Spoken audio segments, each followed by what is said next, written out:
después de la caída no pensé que me iba a mover con tanta facilidad después del gran golpe, pero ando bien, ¿sí? En serio, gracias a Dios. Bueno,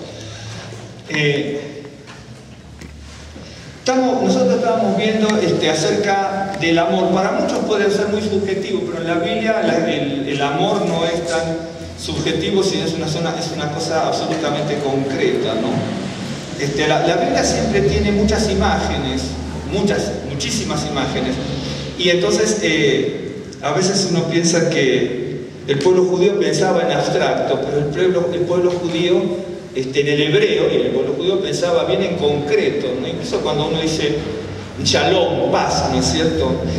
Cuando uno dice paz puede ser para muchas personas una palabra muy volátil, ¿no es cierto? Pero la palabra shalom implica muchas cosas en hebreo, ¿no es cierto? Habla de plenitud, algo completo, implica incluso hasta la abundancia, la prosperidad, implica todo, ¿no? Incluso nosotros decimos paz porque pensamos que es ausencia de guerra, ¿no es cierto? En general, la gente dice, bueno, hay paz porque no hay guerra, ¿no es cierto? Lo que pasa es que shalom, no importa si haya guerra o no guerra en Israel, la persona tenía shalom, ¿no es cierto? En medio de la tribulación. Entonces, las imágenes, las figuras, el vocabulario en el hebreo es bien concreto, ¿no? Muy, muy concreto.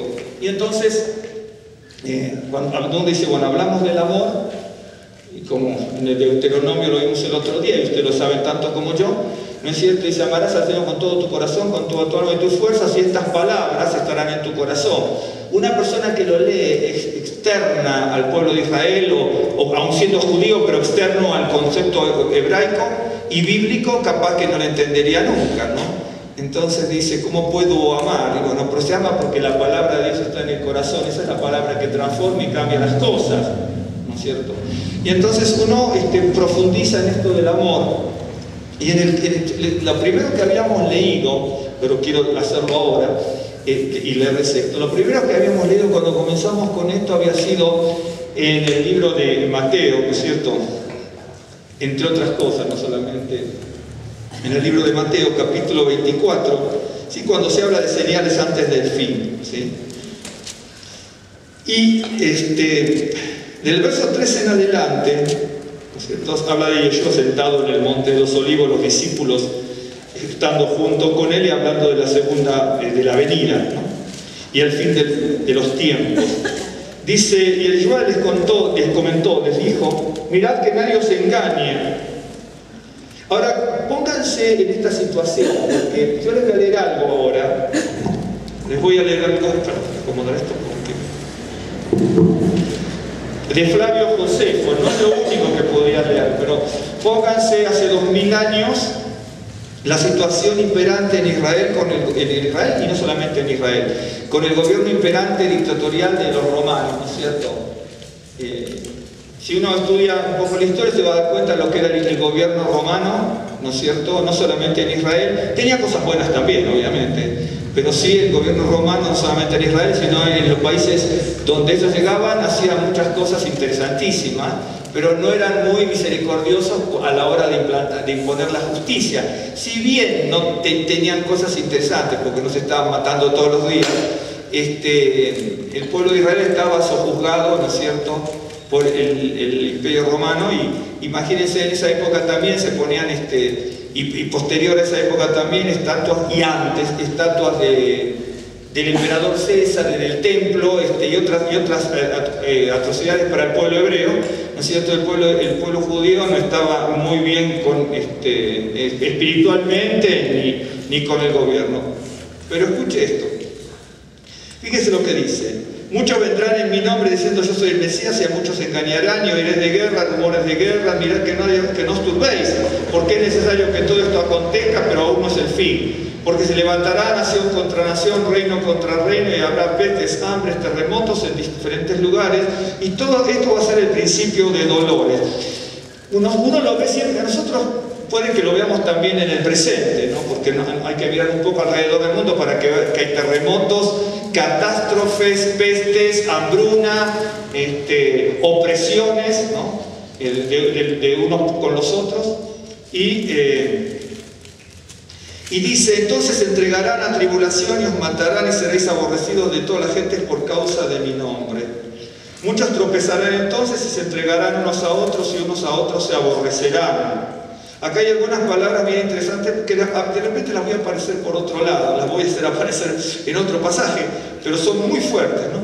Y muchos falsos profetas se levantarán y engañarán a muchos. Y por haberse multiplicado la maldad, el amor, ¿no es cierto?, hasta el ágape, de muchos se va a enfriar. No desaparece, pero se enfría y es terrible. Pero el que persevere hasta el fin, este será salvo. Hasta allí. ¿Te acuerdas que habíamos visto que el amor se enfría, ¿no es cierto? Dice, y por haberse multiplicado la maldad, ¿no es cierto?, o la iniquidad, lo que habla de falta de ley, pero no la ley legal, sino al no cumplir la ley en general. El amor de muchos se enfriará. Si uno se pone a pensar, ¿no es cierto?, que el pueblo de Israel venía en una situación desde décadas y décadas, desde siempre, pero de décadas y décadas de opresión, de sojuzgamiento, ¿no es cierto?, incluso de apostasía del liderazgo judío, porque si nosotros contamos de 160 años, para hacer números redondos, antes del Mesías Yeshua habían estado los macabeos. Los macabeos iniciaron una gesta impresionante y realmente loable y maravillosa con cierto grupo de Hasidim, ¿no es cierto?, en contra de los griegos seleucidas en este caso, por querer destruir directamente al pueblo hebreo, pero no destruirlo porque no era matarlo. Ningún imperio a lo largo de los siglos, salvo algunos de hoy, ¿no?, que quiere matar a todo el mundo, más o menos, pero no voy a hacer nombres, pero ningún imperio de los antiguos mataba, exterminaba al pueblo porque no le convenía. Los griegos seleucidas jamás no querían destruir al pueblo, podían matar a alguno que no estuviera de acuerdo, pero no era la intención destruir, matarlo, quitarle la vida a todo el pueblo judío. No, físicamente no era. Si usted lee el libro de los macabeos, no era eso. Era querer a través, ¿no es cierto?, de la cultura, de las tradiciones griegas, de la música, de la filosofía, de todo eso, del gimnasio mismo, ¿no? El gimnasio es un símbolo, por ejemplo, nosotros tenemos símbolos bíblicos, palabras que son símbolos, ¿no es cierto?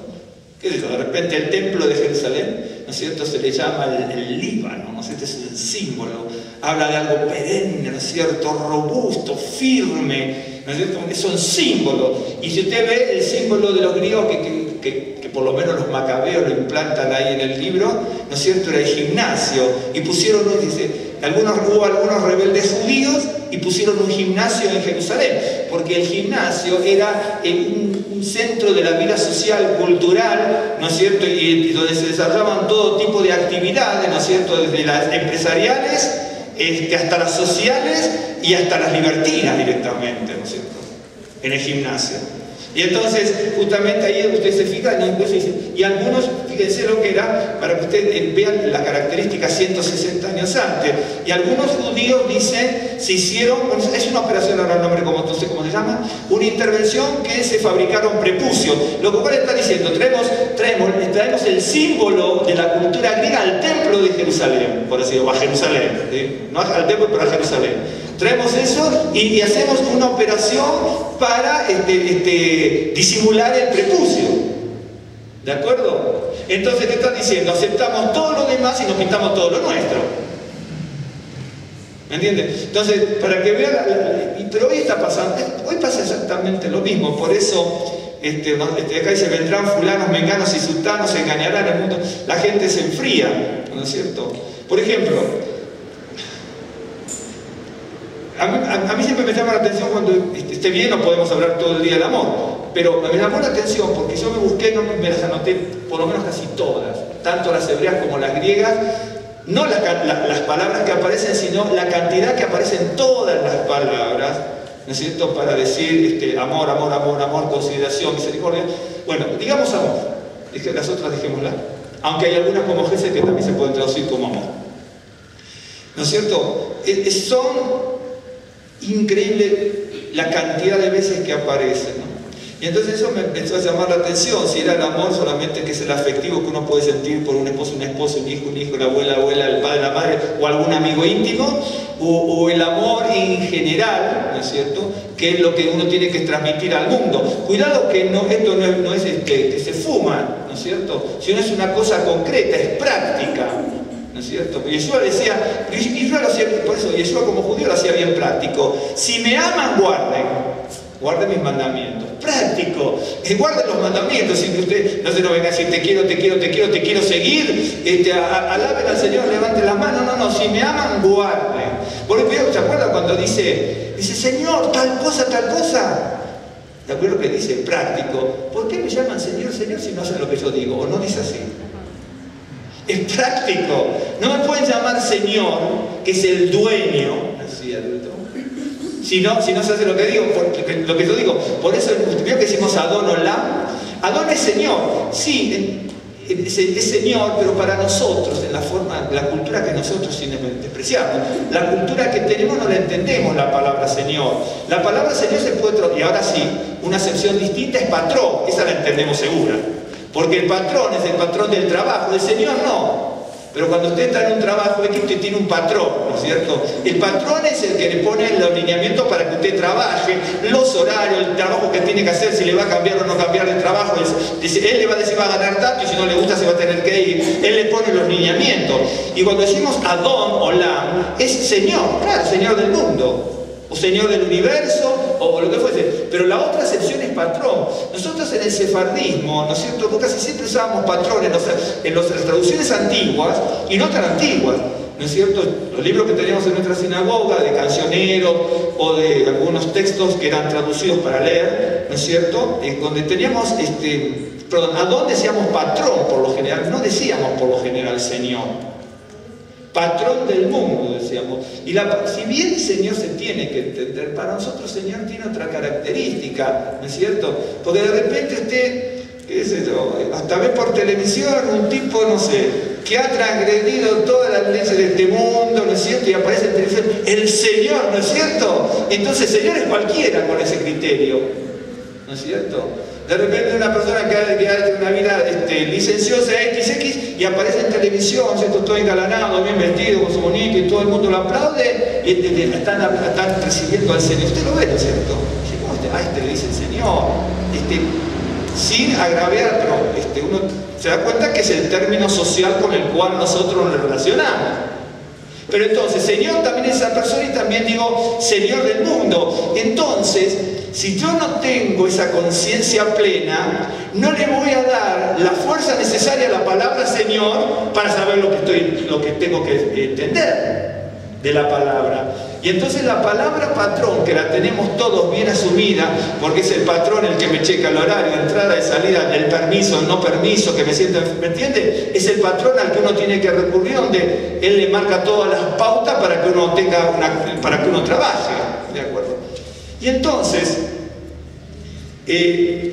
Yeshua está hablando, ¿no es cierto?, y les está dando todos estos lineamientos de lo que va a pasar en el fin de los tiempos. Y si nosotros atendemos a quién lo estaba diciendo, entonces tendríamos que pensar mucho mejor lo que está diciendo aquí. Nosotros cuando vemos este pasaje, casi siempre, y no está mal, lo vemos hacia el futuro lejano, cuando van a venir los falsos profetas, ¿sí? Pero los falsos profetas no van a venir, ya están aquí, estaban en esta época, estaban en la época de Deuteronomio, cuando le dice, cuando alguien te diga alguna cosa, dice, sea el líder de tu tribu, el que está más cerca tuyo, hasta un familiar, el que te aleja de las cosas de Dios, hay que matarlo, ¿ves? No importa ahora, dice, bueno, esto es sanguinario, dejémoslo, ¿no es cierto? Por lo menos eso es lo que dice la Escritura. En ese entonces sí se hacía. En ese entonces sí se hacía. Sí. ¿De acuerdo? Y tal vez no lo tengamos que matar en el sentido de, como nosotros que pensamos quitar la vida, ¿no es cierto? Pero también hay muchas formas de matar y de quitar la vida, ¿no? Porque de arruinar, quitando, porque son los que matan el alma, en definitiva, ¿no?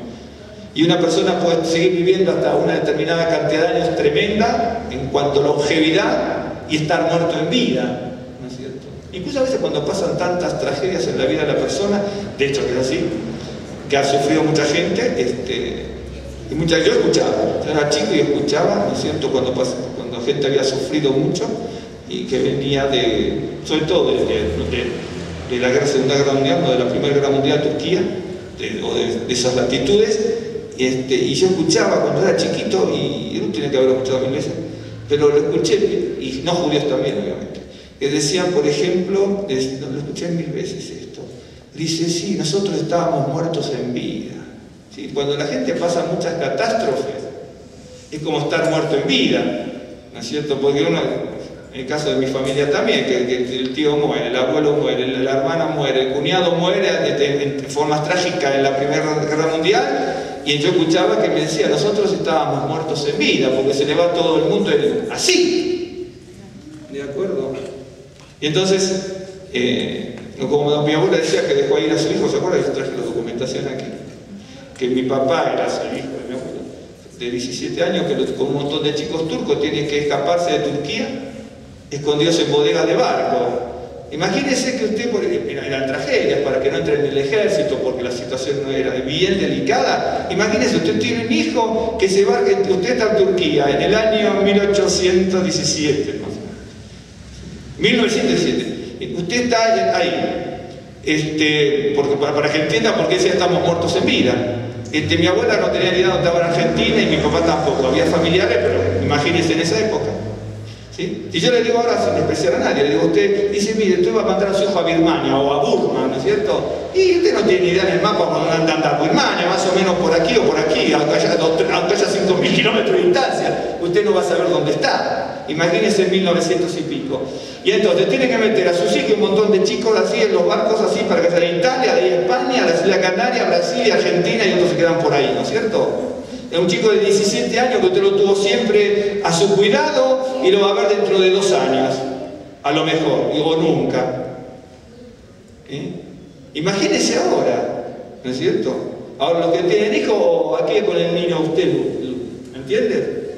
Entonces, ¿cómo hacen? ¿No es cierto? Cuando se desgarra el corazón, realmente se desgarra el corazón de la gente. Entonces decía, mi abuela decía, dice, para mí era morir en vida, porque estar rodeado de todo el mundo, se le mueven todos los que están alrededor, tanto mi papá se iba, el sobrino se le iba, el otro sobrino se le iba, todos se volaban. ¿No es cierto? Por eso ve cuando dicen las guerras, el que triunfa en la guerra nadie triunfa, ninguna triunfa. A veces nosotros vemos, no sé, si quiere Estados Unidos, ¿no es cierto?, que dice ganamos tal guerra, no gana ninguna guerra. Lo único que consigue es que los mejores soldados que ganan los premios, las medallas de bronce, la cruz, no sé de cuánto que ganan, son los mejores francotiradores que matan a todo el mundo por todo Estados Unidos. Miren lo que ganan. Y eso lo ganan también otros países, también no solamente ha sido por Estados Unidos. A veces decimos, vamos a un país y enviar por los países invades. Si usted estudia la historia, yo no soy ningún estudioso de nada, pero si usted estudia la historia universal, se va a dar cuenta lo que es. Usted se va a acordar cuando éramos chicos que estudiamos la historia universal, vio que se peleaba con y este ganaba, ¿sí? Pero después que perdió se asoció con y se atacó a Este perdió, ¿no es cierto? Pero que perdió se asoció con y atacó a y a Y así pasaron 800 años. ¿De acuerdo? Entonces, dice, bueno, ganamos la guerra. Mire, cuando usted invade un país, ¿sí?, lo único que gana es un resentimiento tal, ¿sí?, que las personas que sufrieron, o los hijos que sufrieron del país vencido, van a ser los futuros que van a atacar en el futuro, sea como sea, al otro país. Porque eso fue en todas las guerras. Yo me acuerdo cuando a mí siempre me gustó la guerra, ¿no es cierto?, de 500, 600 años, Rusia, Alemania, Inglaterra, Francia, Alemania y todo lo, ¿no es cierto? Yo estudié mucho la guerra, yo conozco bien cómo son los ostrogodos, los visigodos y toda la composición hasta de Alemania y todo lo que se juntaba. A mí me gustaba mucho, incluso iba a seguir. Aquí tenemos uno que está ahí, el hermano que estudia. Bueno, que es profesional, no que estudia todavía. Y entonces me fascinaba mucho. Entonces, para hacerla corta, uno estudia todo eso y se da cuenta, ¿no es cierto?, de que en definitiva nadie triunfa, absolutamente nadie triunfa. absolutamente ninguno. Y entonces cuando tú me estás siguiendo, ¿no? Cuando uno lee aquí, siempre lo llevamos hacia afuera, hacia el futuro. Pero esto que estamos leyendo está hacia el futuro, está en el presente, estuvo en el pasado cercano, en el más lejanito, en la época bíblica, y desde el principio al fin. Entonces dice que el amor de muchos se va a enfriar. Ustedes saben que los discípulos de Yeshua que estaban ahí, por ahí no estaban pensando como lo pensamos nosotros hacia el futuro. Capaz que ellos lo pensaban para la época que estamos nosotros, aunque ni remotamente se van a imaginar desde México y que iba a estar aquí en México. Claro, por supuesto, pero se podían imaginar, ¿sí? Pero yo les voy a mostrar lo que pasó al poquito tiempo que Yeshua dijo esto. Al poco tiempo que Yeshua dice a los judíos, porque está hablando con judíos, esto es un tema entre judíos.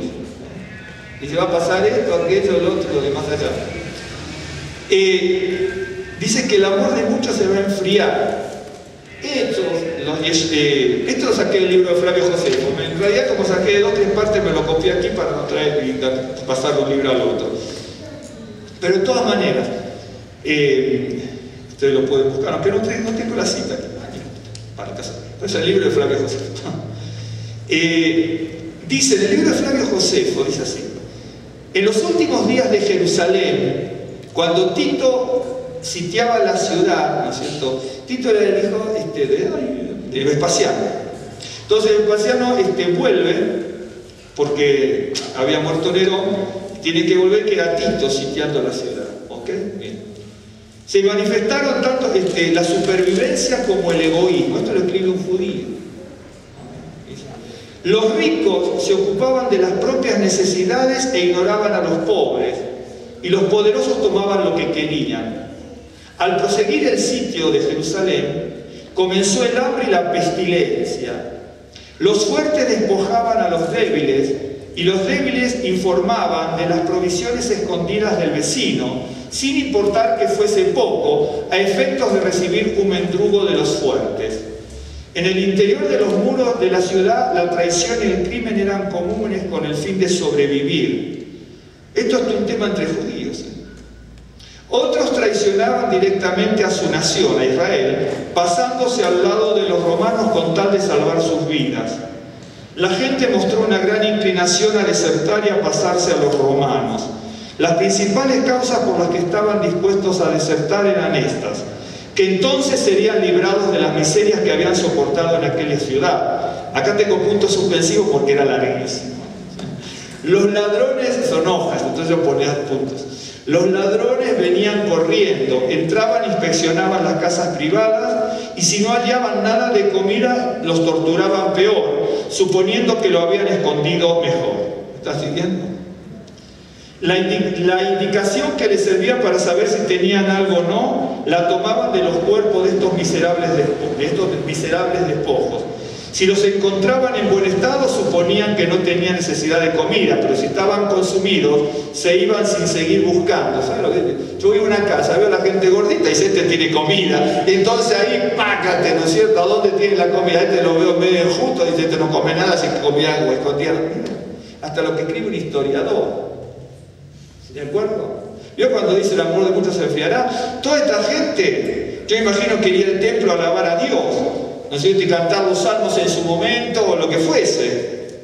Pero miren lo que hace la opresión, el sufrimiento, la calamidad, aún de a lo mejor alguna persona que podía ser medianamente piadosa o lo que fuese. Dice, los niños pero si estaban consumidos se iban sin seguir buscando. Los niños les sacaban de la misma boca los mendrugos que sus padres comían. Y lo que era aún más digno de piedad es que las madres hacían lo mismo con sus hijos. ¿Está entendiendo? Y cuando sus seres más queridos morían bajo sus manos, no se avergonzaban de sacar de ellos las últimas gotas que pudieran servir para preservar las propias vidas. En todas partes caían de inmediato los sediciosos y les arrebataban lo que habían obtenido de otro. Yo le saco a uno, yo le saco a otro. Mire, nosotros veíamos, es interesante, nosotros vivíamos en un lugar que es un río muy ancho, en el norte de Argentina. Es anchuroso ese río, que viene del Paraguay y el Brasil y que divide 2 provincias argentinas en ese lugar. Y entonces nosotros íbamos con Rosa Y ahí a la ribera es hermoso, si lo buscan por internet es hermosísimo, hermoso. Lo vimos en su casa, ¿de acuerdo? Por internet todos los videos, ¿no es cierto? ¿De acuerdo? Con sus hijos, es bellísimo, es bellísimo, es hermoso. Nosotros añoramos, es hermoso. Y entonces, bien interesante, veíamos, por ejemplo, hay patos y gaviotas, ¿no es cierto? Pero patos, por ejemplo, pero muchos. Entonces se tiran en picada, ¿sí? Para agarrar pececitos. Entonces uno agarra un pececito, pero era tremendo ver lo que pasaba, eran cientos y cientos.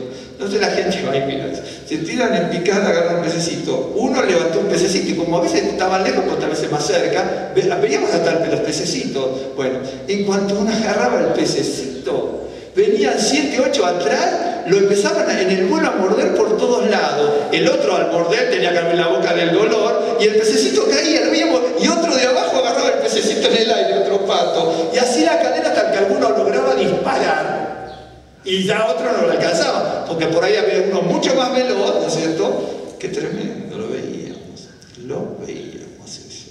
Y eso es lo que está diciendo aquí, ¿no es cierto? Yo le saco la comida a pero viene el otro más fuerte. Y después venía el otro más fuerte, ¿no es cierto? Hasta que alguno... ¿Ves lo que está contando el historiador? De lo que está pasando y calcule más o menos 40 años después de esto. Porque primero vino la destrucción de 70, después la de 135. ¿De acuerdo? Bueno. Ok. Dice, ya termino, son 2 renglones más. Bueno, en todas partes caían de inmediato los sediciosos y les arrebataban lo que habían obtenido de otros, porque cuando veían que alguna casa estaba cerrada, les era señal de que sus moradores habían conseguido algo de comida. Entonces forzaban las puertas y corriendo tomaban bocados que estaban comiendo, sacándoselos prácticamente a la fuerza de sus gargantas. Lo que está diciendo, dice, una persona que no tiene que esconder nada deja la puerta abierta, pero si yo cierro todo, dice, esta casa está totalmente cerrada, esto están escondiendo algo. Miren la ansiedad, la necesidad, el caos, que hasta en eso se fijaban. Es decir, si esta casa está cerrada es porque esconden algo, porque si no, entre tanta miseria, ¿quién va a cerrar la puerta? Si yo no tengo nada de que me roben, porque voy a cerrar la puerta, porque ya estaban consumidos. Era un caos. Era un caos. Jerusalén, una vez que fue destruida por los romanos, quedó destruida totalmente, absolutamente. Ustedes tienen el libro seguramente de eso, lo leerán. Y si las mujeres escondían lo que tenían en sus manos, les arrancaban los pelos por Elia. No había compasión ni para ancianos ni para niños. Levantaban a los niños del suelo que se aferraban a los mendrugos conseguidos y los sacudían contra el piso. Miren, eran aún más bárbaramente crueles hacia los que habían querido impedir su entrada. También inventaron terribles métodos de tormento para descubrir dónde había algo de comida. Bueno, esto lo escribe Flavio Josefo, esto ya lo escribe un historiador romano que es Tácito. Dice, el historiador romano resume la tradición de algunos creyentes.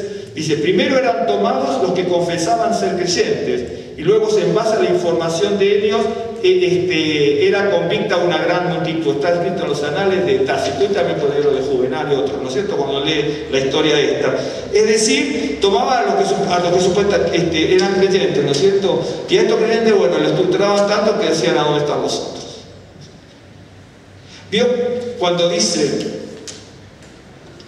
No, les toca eso.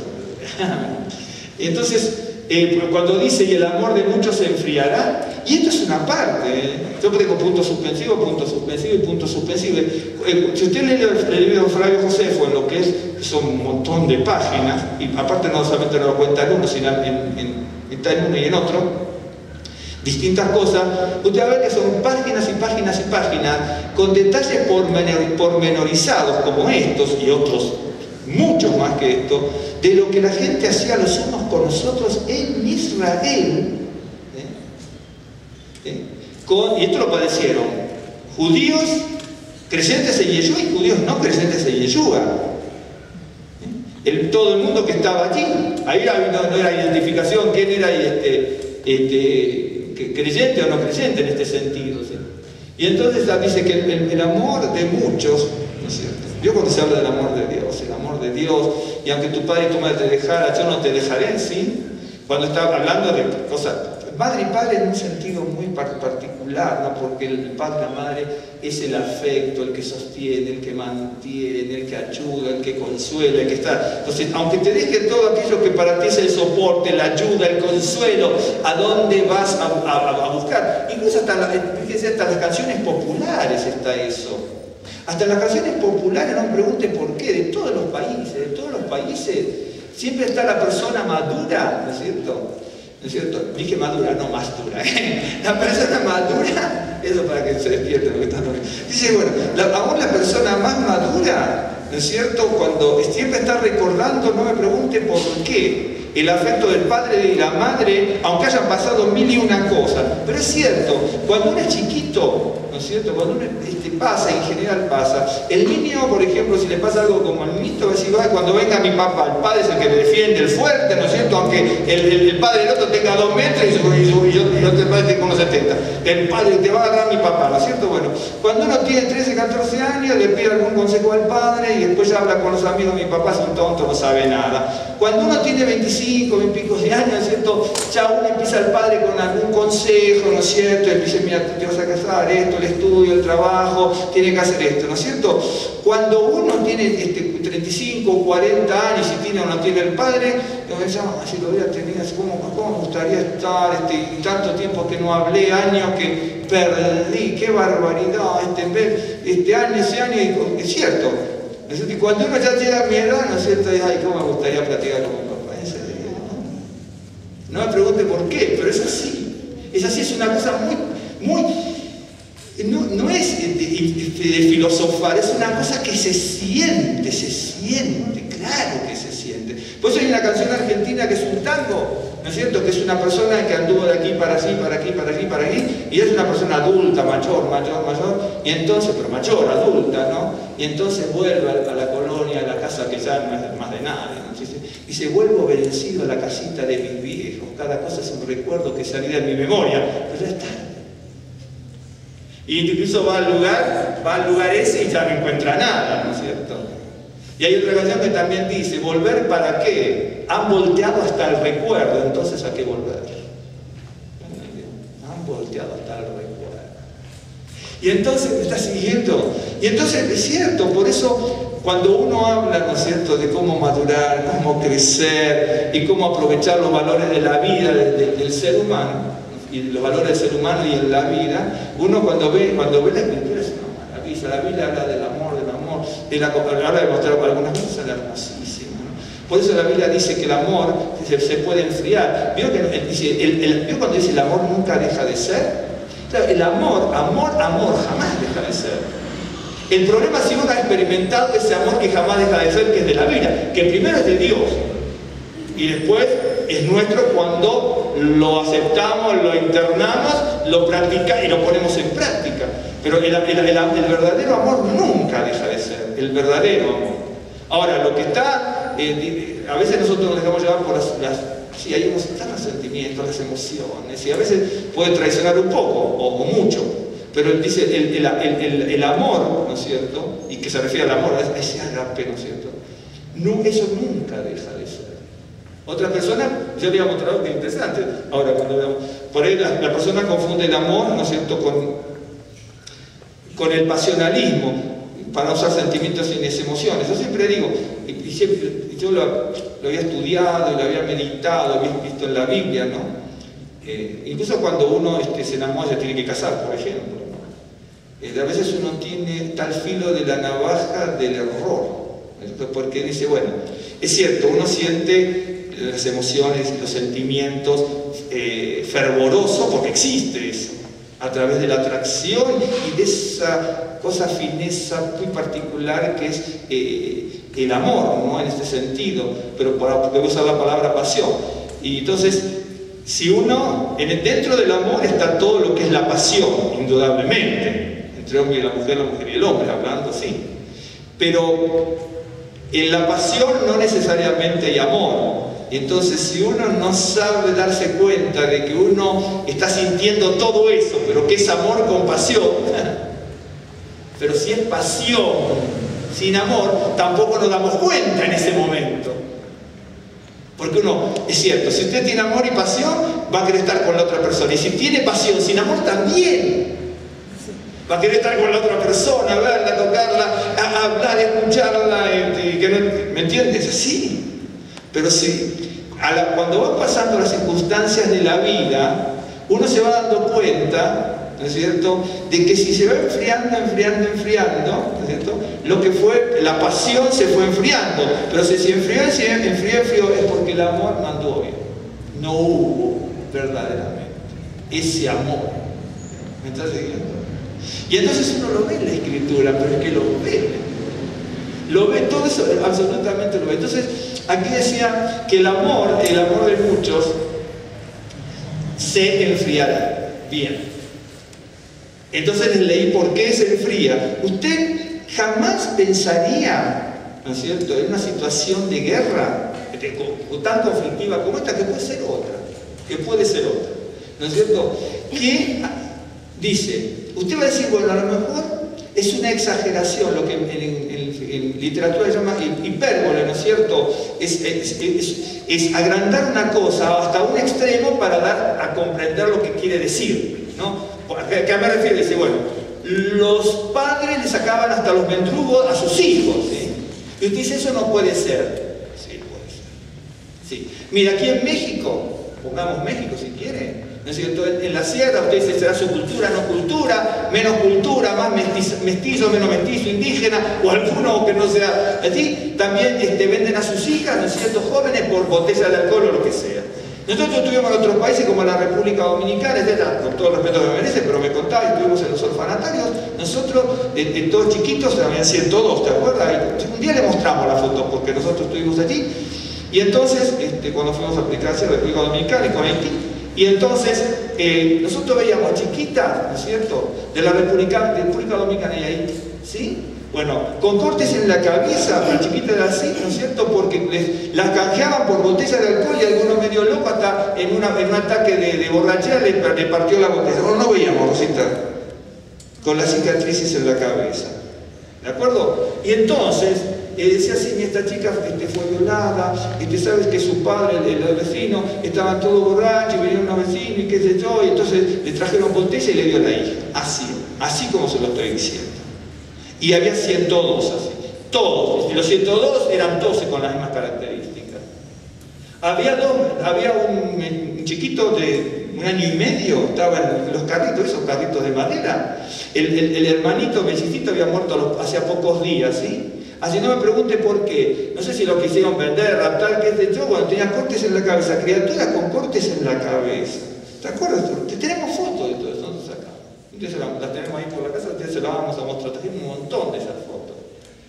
¿Me entiende? Entonces mire usted cuando dice el amor de muchos se enfría, ¿sí? Ahí no existe ni amor ni no amor, ya existe el salvajismo, digamos, la enajenación del ser humano directamente. ¿Me entiende? Por eso cuando uno estudia y aprende lo que significa el amor, verdadero amor, que es el seguir el camino del Señor, las cosas cambian. Claro que las cosas cambian. Yo siempre les cuento de un amigo mío de Rosa, que era campeón de peso pesado en la Argentina, si se acuerdan. Grande el hombre, ¿no? Joven, que tuvo una vida también muy, como todos, ¿no es cierto?, a punto de suicidarse en un puente que divide, hay un río que divide no sé qué cosa, por la provincia de Santa Fe, por ejemplo, ¿no es cierto? Y entonces así como se estaba por suicidar, ¿no es cierto? Problemas con esto, con aquello, con el otro. Fue un milagro también, después mantuvo su matrimonio, sus hijos, tuvo predicadores extraordinarios realmente. Yo lo conocí y estuvo en su congregación. Y entonces resulta que le gustaba mucho el judeomesianismo. Entonces dice, se estaba por suicidar y entonces se estaba por tirar del puente y no sé, esas cosas que lo sacan a uno del lugar, ¿no es cierto? Como como yo, digamos, lo mío no tiene nada que ver, la caída mía fue terrible el lunes, realmente fue terrible. Rosa se pegó un susto y dije, bueno, acá directamente al hospital, y cierto, así no me fue. Y entonces dije, bueno, parecía así como el caí, parecía que iba a ser una catástrofe, y gracias a Dios no pasó nada. Esas cosas de milagro que ocurren, ¿no? como este señor salió de ahí que se estaba por tirar, a punto de tirar, se agarró los barrotes que vio, que los puentes tienen esos gordotes, ¿no? Salió y empezó a caminar por el puente hasta que sale al pueblo ahí, qué sé yo, y empieza a escuchar cantos, camina, seguía por el canto, no sabía de dónde iba porque estaba más borracho. Es cierto. Sigue los cantos, hasta que llega a la puerta de una iglesia. Y ahí tirado acepta al Señor y ahí tuvo ese cambio de vida, ¿no? Parece mentira, es el momento categórico para cada uno, ¿me entiende? Entonces, siempre existe esto, pues el amor, existe este cambio, la posibilidad del cambio, pero dicen que el amor se puede enfriar también. Uno ha visto los milagros de Dios, y no solamente por ver el milagro de Dios que tú no tienes amor, sino que porque eso también puede ser un momento de emocionalismo. Por eso cuando uno verdaderamente tiene ese cambio, porque se arrepiente. A veces hay un juego de palabras interesante, pero no es simplemente tan pueril el juego de palabras, ¿no? Porque el que hace el cambio genuino es el camino del arrepentimiento, pero no del remordimiento. El remordimiento puede ser interesante, pero el remordimiento no lleva realmente al arrepentimiento, porque digamos, el remordimiento podría ser así. Por ejemplo, yo en este momento podía haber tomado mucho alcohol, y entonces eso de haber tomado mucho alcohol me causó a lo largo del tiempo un problema en el riñón, ¿no? Entonces ahí viene mi remordimiento: uy, ¿para qué habré tomado tanto alcohol? Porque ahora tengo este problema en el riñón, ¿no es cierto? Pero ese no es arrepentimiento, ese es el remordimiento, es el dolor, la angustia que uno puede sentir por la consecuencia de aquello que realizó, que no tenía que haberlo hecho, por eso tiene esa dolencia. Ese sería el remordimiento. Pero el arrepentimiento, para hacerle una frase que a lo mejor que se pueda entender, es, digamos, el dolor genuino que tiene el corazón del ser humano por el pecado, aquello que se ha equivocado, y el franco deseo de no volver a cometerlo. Pero en el otro yo no hago así. Es una cosa interna que digo, es porque es tan profundo el ser humano dentro, ¿no? Ay, cómo me duele el riñón, entonces ¿para qué me he tomado tanto alcohol? Maldigo la hora que tomé alcohol. Entonces ya digo, no tenía que haberlo hecho, ¿para qué acepté lo que me dieron? Definitivamente, si él ya la culpa al otro, no sé por qué acepté, o a lo mejor él fue el que invitó. Hasta esas cosas pasan, ¿me entienden? Ese sería el remordimiento. Pues el arrepentimiento es justamente aquello genuino, real, por lo cual uno dice, no, yo tengo que tener, y lo siento, una transformación y un cambio de vida. No lo hacemos por esfuerzo, es una cosa espiritual, es una cosa bíblica, ¿no? Y es una realidad, ¿no es cierto? Si no, no habría tantos cambios de vida en las personas, lo cual conocemos. Y nosotros conocemos, pero cambios extraordinarios. Conocemos, no sé con quién, con una persona en la casa. Estábamos compartiendo, entonces nosotros tenemos un amigo en Argentina, ¿no es cierto?, que incluso había sido sindicalista, etcétera, pero había sido alcohólico, ¿no? Bueno, también estaba en nuestra congregación, y bueno, en un momento X, corto, acepta, él era católico, por así decirlo. Después fue un conocedor del judaísmo impresionante del judeo-mesianismo. Estaba en nuestra congregación mucho tiempo. Incluso más, después que nosotros salimos. Y entonces, bueno, aceptó al Señor, ¿sí? Y no tuvo necesidad ni siquiera de ir a los cursos de alcohólicos. ¿No es cierto? Aceptó al Señor, y de ser un alcohólico consuetudinario, ¿sí? Y esos sindicalistas le llevaron las cadenas, pero un cambio impresionante. Nosotros quedamos deslumbrados directamente. No digo que los cursos sean malos y no sean positivos, no digo, pero él no tuvo necesidad, no tuvo. Él aceptó al Señor y fue así. Se casó, tuvo una niña, ¿sabes? ¿Sí? Entonces, sí, uno ve, claro que uno lo ve. Veces que uno ve esos cambios y dice, sí, evidentemente, aquí no es, voy a hacer un esfuerzo, hay que poner voluntad, te voy a conseguir los mejores tratamientos y la mejor cosa para... Mire, Muchas de esas cosas le pueden dar, allanar el camino, pero esos lugares la felicidad no se lo van a dar, sin despreciar ni desprecer. Yo tengo muy claro el tema, muy claro. Le pueden ayudar a allanar el camino, a conocer tal vez esto sí, aquello no, a mí acá estabas equivocado, esta reacción no fue buena, esto, aquello, lo otro, ¿sí? Pero de ahí al cambio que implica la felicidad, la transformación de la persona, la metodología no se lo va a hacer. La persona que dice fue a un lugar y entonces hubo un método tal cosa, bueno, el método para mí es herejía, porque no hay una metodología. Lo que transforma no es un método, lo que transforma la vida de la persona es la palabra de Dios y Dios mismo a través de su palabra y el Espíritu de Dios. La metodología, incluso las metodologías bíblicas, son herramientas, instrumentos. Es un instrumento que conduce.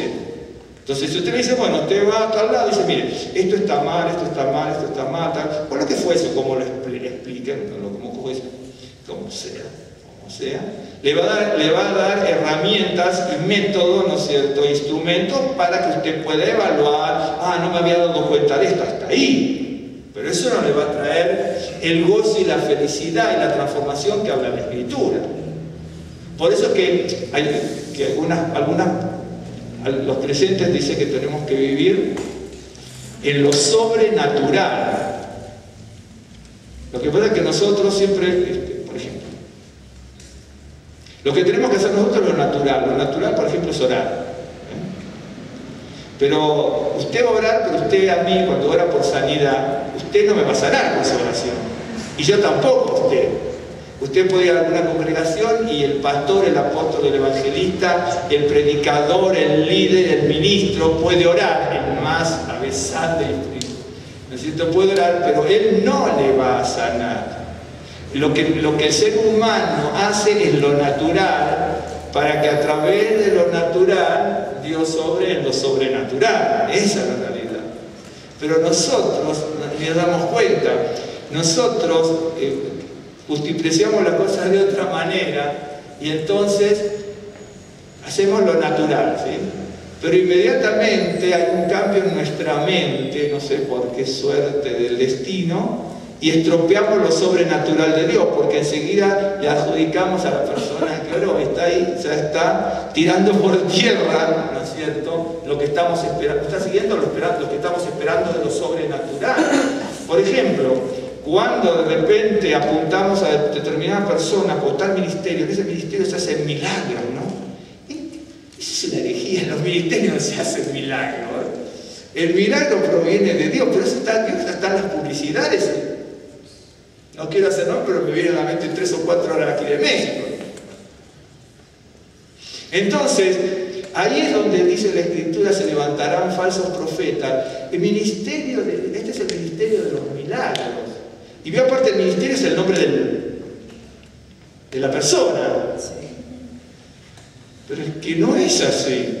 ¿Saben qué? Eso es tan elemental. Y nosotros ni siquiera sabemos el ABC, los pininos, o lo elemental de lo que dice la Escritura. Por eso es que dice el amor de muchos se enfriará. Somos terriblemente vulnerables, ¿no es cierto?, a ser captados por cualquier cosa, ¿no es cierto?, porque tenemos tanta necesidad y se ve aquí, ve allá, ve aquí, ve allá. No me diga usted, no me diga usted siendo, aún muchos serían católicos aquí, algún judío. Sí, no me diga que usted, aún siendo católico, profesando o no profesando a no medias, a un cuarto de lo que profesaba, no me diga que alguna vez no fue alguna cosa extra bíblica para averiguar algo. Porque alguna vez fue alguien que le diga tal cosa, cómo va a ser el futuro, alguna vez hablamos con alguien, ¿me entienden? Sí. Pero todo lo hemos hecho. Todo. Dentro del judaísmo también. Nosotros usamos una bolsita con la ruda, la menta, el clavo de olor, unas piedritas, ¿me entiendes? Y en definitiva eso no corresponde.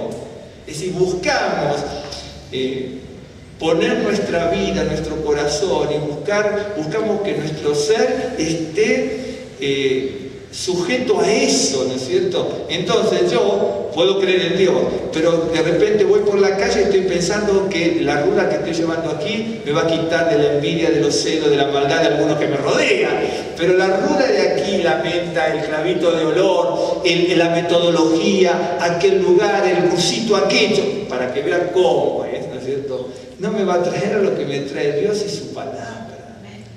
Todo lo demás es anatema, todo lo demás es herejía para eso, que puede servir para otra cosa, sí, pero si yo lo valorizo de esa manera, como diciendo, sí, incluso más la gente dice, yo llegué a Dios por tal curso X que me dieron, ¿no? Sí, dicho de una manera casi es correcto, pero es que no llegó a Dios por el curso. Usted llegó a Dios por la palabra de Dios y por la revelación de Él. El curso es la herramienta. ¿Me entiendes? La herramienta. Incluso más, de repente aquí puede haber un error también de concepto. De repente usted viene aquí, ¿no es cierto? Y no sé por qué soberbia, alguna vez me lo dijeron. No, pero el servicio no me gustó. Es que el servicio no se lo hacemos a usted. Claro. Lo que nosotros venimos a alabar, a compartir, es para Dios. A mí qué importa si a usted le gusta o no le gusta el servicio. Es que no me importa. Ni tampoco a usted le tiene que importar. Bíblicamente, acá siempre se habla de culto, lo cual en el judaísmo se usa mucho la palabra culto. Si es el culto, el servicio a Dios. La reunión es para que nos congreguemos, aprendamos, compartamos, oremos, alabemos, cantemos, ¿no es cierto? Lo que fuese. Pero dice, lo escuchamos algunos y dice, no, pero lo que pasa es que las alabanzas no me gustaron. ¿Y si no la cantamos para usted? Pero es lógico, hermano. Es que ya es un, perdóneme, pero no usted, pero el que dice eso, y si fue usted, lo lamento, pero el que dice eso es un ignorante. De repente quiere vivir lo sobrenatural y empieza a orar, dice, sí, porque la revelación tuvo un sueño. Usted no tuvo nada, usted es un mentiroso, porque dice que la alabanza no le gustó. Usted, entonces ya no entiende que el servicio es para Dios, entonces no me venga a decir que tuvo sueños y revelaciones porque no tiene ni idea de lo que dice. Si usted tiene sueños y revelaciones, un ejemplo, que los puede tener, jamás puede salir de su boca las alabanzas no me gustaron. Porque no condice una cosa, no está siguiendo una cosa con la otra. Hasta en eso erramos. Por eso de repente decimos, sí, fue tan largo, pasamos 40 años y volvemos y no somos instruidos, no somos enseñados, hermano. Y cosas a mí me han dicho, acá no, ¿para qué no? Pero cuando estamos, acá tenemos poco tiempo, pero en poco tiempo ya me pasaron cosas. Pero acá que un año creo que tenemos aquí. Pero en Chilpancingo que tuvimos tantos años en otro lado, ¿no es cierto? Ahí venía uno y dice, ay, sí, pero las canciones no me gustaron. Miren, ¿sabe que a mí me llamaba gente? Y a veces tengo que decir, a veces le he dicho, después me arrepentí. No me di más remordimiento, me arrepentí. Me decía, vos gente, ¿no? Que me ha llamado, pero más de uno, que me llamaba después de 3 años. Ay, ¿cómo le va, hermano? Dice, ¿se siguen reuniendo ustedes? Y no porque usted no viene más. Qué falta de respeto llamar y decir se siguen reuniendo. Le dije, porque usted no viene, que se me dice que usted no es necesario. Es importantísimo que venga. Pero si me pregunta eso, me está dando a entender que jamás lo tuvo en cuenta. Es decir, que vio en nosotros la posibilidad de seguir, de no seguir, de reunirnos, de no reunirnos. Y después uno me dice, sí, lo que pasa es que como dice, vio que los grupos se abren, se cierran. Y entonces yo una vez dije a una persona, ¿cómo nos tiene en cuenta usted, no? ¿Cómo nos considera? Si cuando nos vio, que vio en nosotros la posibilidad de hacer algo, disolverlo, de hacer algo, disolverlo, y usted pensaba así de nosotros. No mal que pensaba. Nos vio tan voluble. Se queda la gente, se queda. Pero ¿cómo crecer? Eso es una falta de respeto. Eso no es, hablando si quiere como en el mundo, no es tener ni roce social. Si quiere por lo menos esto. Ya no corresponde, ¿me entiende? Preguntar una cosa de esa. Y créanlo que eso de que lo estoy diciendo así, se siguen reuniendo varias veces. varias veces. No, porque no. ¿Cómo? Porque usted no viene más. Es decir, ella considera que esta persona, no digo si es una mujer, esa persona, me refiero a la persona, pensó que si no venía, nosotros no nos reuníamos más, ¿me entiende? Entonces, dice que el amor de muchos se enfriará, sí se enfría. Y, déjenme ver, tengo por aquí, ¿se acuerdan que el amor se pasaba por alto, el amor escaseaba? Y yo les había mostrado algo, ¿no? Aquí está. Tengo tres cosas más, pero tengo muchas. Pero una es bien interesante. ¿Se acuerdan cuando dice en 1 de Pedro, que lo buscamos el otro día? Que también está en Romanos 12. Es impresionante. Dice, habiendo purificado vuestras almas por la obediencia a la verdad mediante el Rujo, el Espíritu, para el amor fraternal, o sea, ahí fraternal también creo que es Filostorgos, creo. No fingido, amaos unos a otros entrañablemente de corazón puro. Eso también, yo lo voy a buscar yo y les voy a mostrar algo de esto. Pero tengan en cuenta que dice el amor fraternal no fingido, y de hecho que dice amor fraternal no fingido, que es anhipócritas, no hipócritas. Ok. Le dije Romanos, ¿cuánto dije? No lo tengo notado, pero ya lo voy a buscar. Sí, Romanos 12. Que aquí usa lo mismo, sí, Filostorgos dice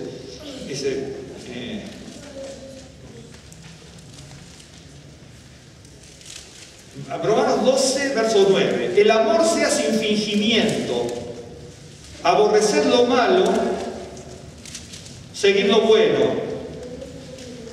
Amaos los unos a los otros con Filostorgos, amor fraternal.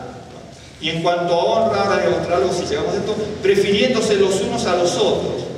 Okay. Dice, el amor sea sin fingimiento. Déjame ver.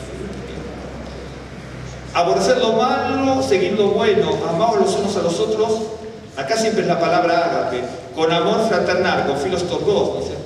En cuanto a honra, prefiriéndose los unos a los otros. Tanto aquí en Romanos, Pablo estaba hablando, Pablo sabía muy bien lo que decía. Bien. Y aquí en 1 de Pedro que dice, para el amor fraternal no fingido, amaos a unos entrañablemente de corazón puro. Quiere decir que el amor se puede fingir. Usted sabe, la palabra fingir,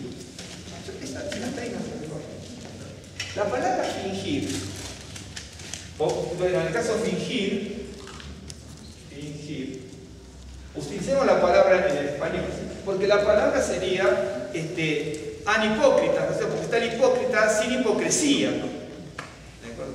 Y acuérdense lo que era hipócrita, la palabra hipócrita no era una palabra fea. Hipócrita antiguamente significaba decidor.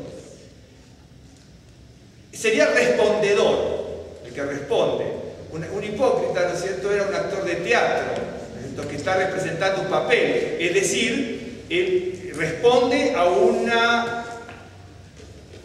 parlamento para cumplir con un personaje. Bueno, ese es un hipócrita. Entonces, con el tiempo la palabra llegó a ser aquella persona que no es lo que parece.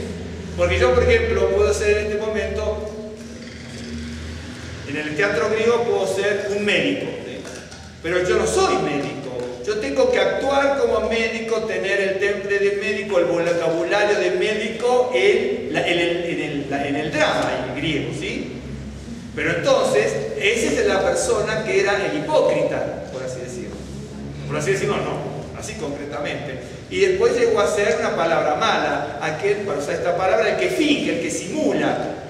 ¿De acuerdo? Bien. Y entonces dice, pero estamos usando esta palabra, fingir. Bueno, o ficción,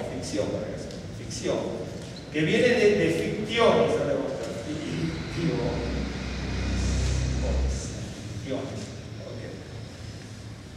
y viene de fingere. Usted sabe lo que significa esta, porque la palabra fingir, que se usa ahí, como hipócritas es lo mismo, pero tenemos que usar la palabra, hipócrita ya es griega, pero lo usamos como español, pero hipócrita es un vocabulario griego. La palabra hipócrita es una adaptación, no es traducción. Acuérdense siempre, una cosa es cuando leemos algo, lo que es traducción y lo que es asimilación de una palabra. Luego cuando decimos el Mesías, nosotros lo estamos traduciendo. Si yo quiero traducir, tengo que decir el ungido, porque Mashiach es en hebreo. Mesías es adaptación pasada al español de un vocabulario extranjero. Mashiach, Mesías. Traducir es ungido. ¿De acuerdo? Lo mismo pasa con esto. Y fingere, la palabra fingere, ¿sabe lo que significa? Amasar una masa. ¿Por qué dice que nuestro amor sea, no sea hipócrita, ¿no? Mire qué interesante. Usted va a decir, ¿por qué el amor también se enfría? A veces cuando leemos la Biblia no nos damos cuenta. La palabra fingir directamente viene de la palabra fingere, que significa amasar algo. O amasar una cosa de plastilina. ¿Cómo amasar masa o plastilina? Cuando yo amaso una masa, ¿qué estoy haciendo? La estoy formando la masa para que tenga, ¿no es cierto? Y yo, de ahí viene, se utiliza para amasar, y lo siguiente que es modelar. ¿Por qué? Porque por ejemplo somos que tenemos que hacer un pastel, ¿no? Entonces yo amaso, y después la voy modelando, si la quiero meter en una redonda con la parte en el medio, para que quede, ¿me entiende? Entonces yo tengo que, modelar, ¿cierto? Bien. Entonces, amasar y modelar. Yo tengo algo que es una cosa y la modelo y es otra. Luego fingir significaba representar en escena algo. Es decir, represento en escena algo que no soy. Es como el hipócrita que yo les decía antes, ¿de acuerdo? Bien. Déjeme que tenía alguna cosa por aquí. La tengo anotada, pero no importa. Entonces, amasar, modelar. Amasa y modelo. Por ejemplo, usted tiene plastilina, ¿no? Entonces lo amasa, lo modela y le empieza a dar forma. Ese es el fingere. Y de ahí viene ficción. Y me dice que el amor sea sin fingimiento. Bien. Amasar, le doy forma, lo modelo. De hecho, que si usted busca en el latín, y compres el libro de terminología latina que vende ahí en Toncelas, el libro así, son económicos, yo me compraron. Me fascina, me encanta eso. Y entonces, dije, bueno, tengo que fingir. A más y modelo le doy forma. Ya no es la misma forma que antes, ¿no? Pero le modelé. Bueno, también hay, como se modela y se representa algo, es representar en escena. Entonces sigo buscando, ¿no es cierto? Y entonces vio la palabra efigie. Lo que es una efigie, viene de ahí. ¿Por qué? De fingere. Efingere es originalmente, de ahí viene la palabra efigie. Entonces, era la representación, por ejemplo, de una persona. Pero no sabemos si es así. Yo represento, por ejemplo, una divinidad con la ciudad, por ejemplo, con Apis, con Isis, con lo que sea, ¿no es cierto? Pero no sé si es así. Yo la represento. Es decir, es una forma, si quiere fingir, fingimiento, simulación. Bien. ¿Sabe, por ejemplo? Quiero buscar un ejemplo. Ahí está. Por ejemplo, usted vio un boxeador. ¿Sí? Un boxeador, por ejemplo, le hace así, y enseguida hizo esto. ¿Sí? Bueno, un esgrimista hace lo mismo. ¿No es cierto? Vio, por ejemplo, en el fútbol que hace así y hace así. ¿Vio cómo se llama eso? Finta. Y viene de fingere, que significa estoy engañándote. ¿Me está siguiendo? Ahora, para ser corta, en la historia estas palabras son hermosas. Tengo algunos otros ejemplos, pero ¿me está siguiendo? Entonces dice, el amor sea sin fingimiento. Ay, pero... Es decir, yo, por supuesto, todos tenemos nuestras formas de ser y todo, pero si yo me tengo que mostrar como creyente, me tengo que mostrar como Dios quiere que sea, como genuino, real, ¿no es cierto? Sin, pasa que siempre son las mismas palabras, pero para no hablar tanto de esto, se pueden aburrir con tanta etimología usted, pero sin simulación, sin representación, sin fingir, sin fingimiento, sin modelado, sin amasado, sin engaño, sin finta. ¿Me estás siguiendo?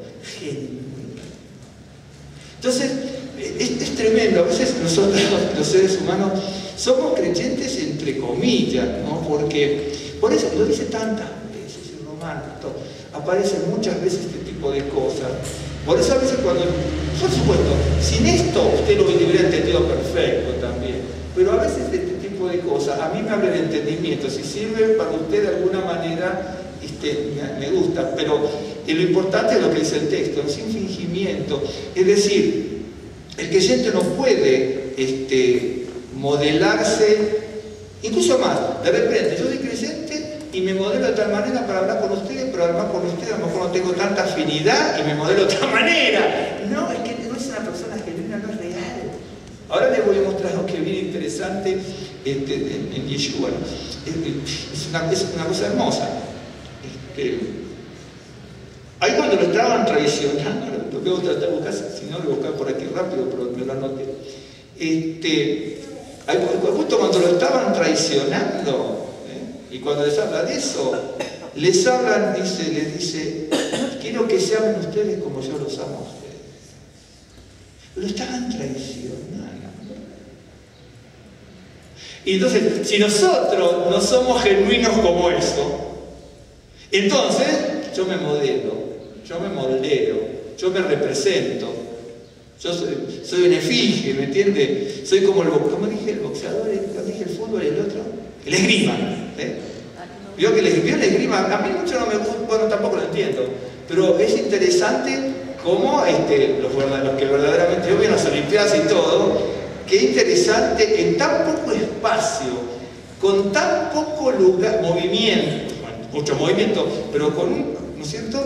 Tiene que hacer unas fintas muy especiales que parece mentira. Digo, ¿cómo el otro cae en el engaño? Porque yo mirando de afuera, yo no hubiera caído, claro, porque usted del otro lado de la televisión, pero si estaba del otro lado del tipo hubiera caído igual en el engaño. ¿De acuerdo? Y entonces usted lo ve en el boxeo. Puede que no guste el boxeo porque puede ser terrible el boxeo, o el fútbol, ¿no es cierto? Verdaderamente usted vio esos jugadores que son habilidosos, ¿no es cierto? Que de repente, usted vio cuando ve el fútbol, no sé si alguna vez el fútbol, usted dice, ay, yo no veo fútbol porque es pecado. Mira, no es tanto pecado de fútbol. Claro, hay otras cosas que son peores, ¿no? Y ay, yo no voy a jugarlo al fútbol. Por favor. Mientras gane el Cruz Azul estamos feos. Es cierto, ahí es más. Bueno. Entonces, es cierto. Bueno, entonces yo veo el fútbol y digo, qué bárbaro, ¿no? Cómo este tipo, ¿no es cierto? En una carrerita se dejó a 3 tipos que si usted lo mira, digo, ¿cómo? Usted lo ve, dice, ¿cómo fueron engañados, ¿no? Y si usted lo ve, dice, a mí no me hubiera pasado, si hubiera estado ahí también lo pasaba. Porque el tipo se hacía así, ¿no es cierto? Que se iban para un lado para el otro y no sabían para dónde iban, ¿no? Bueno, esa es esa palabra. De ahí viene de fingere, fictionis, viene finta, ¿de acuerdo? Lo que es el engaño, la habilidad sutil, ¿no es cierto? Para que el otro capte lo que yo quiero que capte, ¿no? ¿Me entienden? Por eso dice el amor sea sin fingimiento. No es el amor genuino de Dios, pero de repente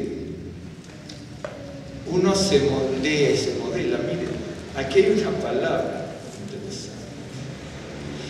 Ahí arribita, ¿no? Donde dice, ya lo conoce usted tanto, en Romanos 12:2 dice, no os conforméis, ¿no es cierto?, a este siglo, sino transformaos por medio de la renovación de vuestro entendimiento. ¿Se acuerdan todavía cuando hablamos del conocimiento, el entendimiento? Mire qué práctico que era en el Nuevo Testamento el concepto, aún en griego, pero el concepto hebreo, ¿no? Dice, el amor se manifiesta como a través, ¿se acuerda usted?, del conocimiento que tenga de ti, ¿no?, y de la inteligencia con que capte todo lo tuyo para poder agradarte en todo. Mire usted, nosotros decimos conocimiento, inteligencia, ¿no es cierto? Y ya lo pasamos por aquí. Y dice, el que tiene, el verdadero amor es el que conoce a la otra persona y tiene inteligencia para captar sus necesidades. Mire qué cosa práctica. Nosotros hablamos de la inteligencia, pensamos la filosofía griega, ¿no? ¿Me entiendes? Entonces, ve lo que dice aquí, y por eso tú antes de enfocar en el amor, dice, no os conforméis, ¿no es cierto? La palabra conforméis, la palabra es schema, S-J-E-M-A, schema, que significa esquema. ¿Vieron lo que es un esquema? El esquema, bueno, usted vio cuando uno estudia que uno puede hacer un análisis, una sinopsis, un croquis, un esquema, todo cuando uno estudia es distinto. Entonces, bueno, dice, no os conforméis, es la palabra S-J-E-M-A, schema, que es la palabra esquema nuestro. ¿Vio cuando hace un esquema uno? Bueno, tenemos que hacer nuestros trámites de migración. Entonces yo tengo un esquema. Entonces digo, tengo este esquema, esto y esto. Lo que les planteé, tengo estos tiempos y además tengo a Saúl, a Ricardo y a Jesús. En serio, claramente lo tengo así. Bueno, vamos a hacer esto, tenemos que hacer en esta fecha. Lo tengo aquí, pero lo tengo en el papel también. Estoy haciendo un esquema. Entonces dice, no se acepten el esquema, ¿sí?, de este mundo, de este siglo. No se conformen.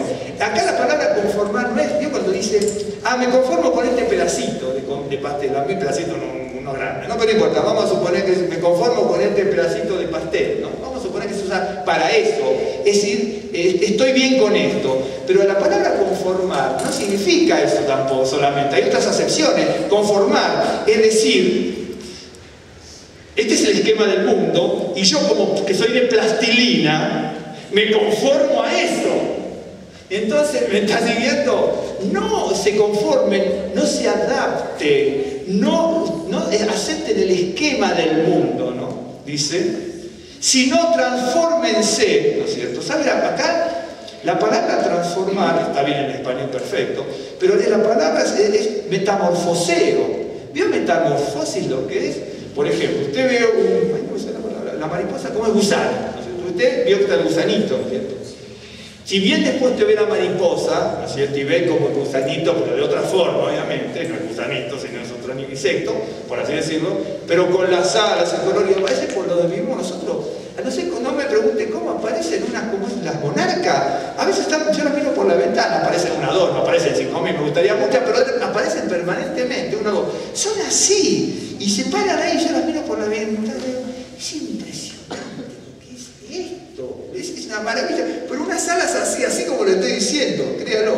No sé si hay más grandes, pero son así. Y a veces tan cerca como de aquí, no sé, hasta por aquí, en la ventana, y veo el animalito adentro. Pero cuando, también lo he visto por televisión, cómo es el gusano.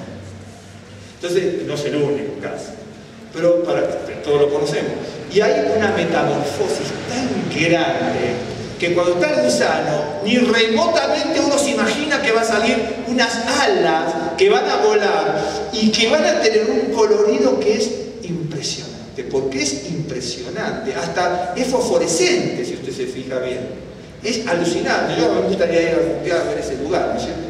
Realmente, me fascina, porque esto lo he visto por televisión, me parece una cosa impresionante. Dice que son millones de millones que no se ven las ramas de los árboles directamente. Entonces dice, no se conformen, no acepten el esquema o la forma exterior de este mundo, sino transformen, que la naturaleza sea transformada por medio de la renovación de vuestro entendimiento, para que comprueben cuál sea la buena voluntad de Dios, agradable y perfecta. ¿Vieron que dice, yo conozco la voluntad perfecta? No. Si nosotros estamos aceptando el esquema del mundo, y además no estamos transformados, como en este caso, que es transformación, es cambio de forma. ¿Saben cuál es el cambio de forma? ¿Vio cuando dice que Yeshua estuvo en el monte de la transfiguración?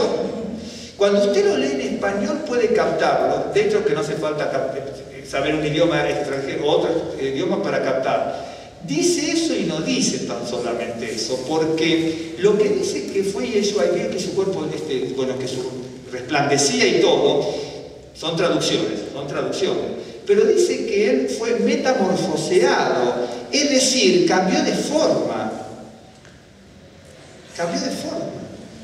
Y uno dice, ¿pero cómo? No sé. Y uno me va a preguntar eso a mí. conserva, no cambia de forma. Sí. Entonces dice, no, pero es que no puede ser. No, es que dice metamorfosis es cambio de forma. Uno tiene una apariencia, por ejemplo, como esto así, ¿no es cierto? Y de repente esto cambia de forma y se vuelve líquida. Entonces ya no es usted no va a ver un soporte y un atril para micrófono. Entonces, ¿cómo fue? No sé, pero hubo un cambio de forma. Hubo un cambio de forma. ¿Por qué? Porque fue elevado al Padre en ese momento.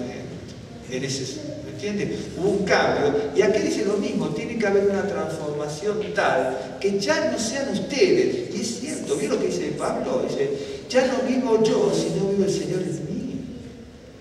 Y usted lo va a encontrar por todos lados.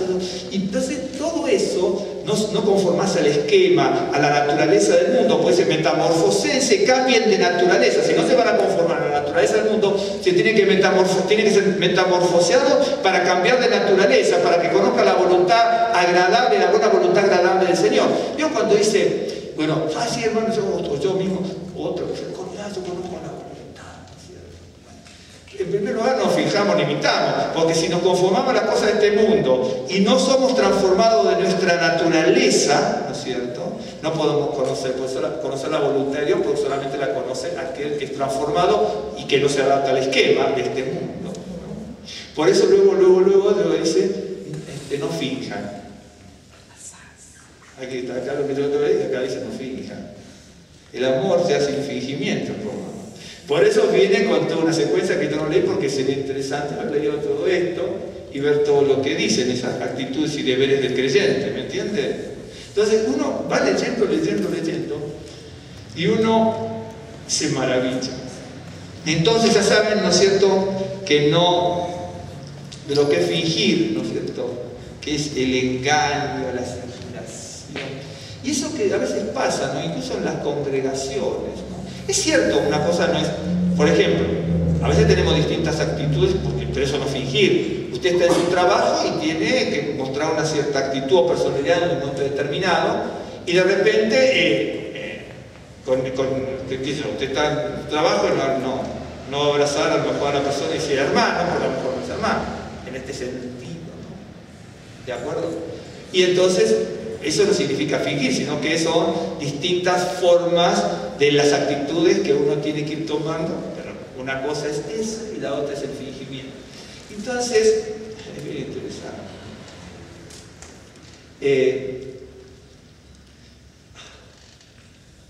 En el libro de Juan, ya termino. Yo con tantas, y las he analizado, ¿no? me maravilló esto de lo que es. En el libro de Juan, capítulo 13,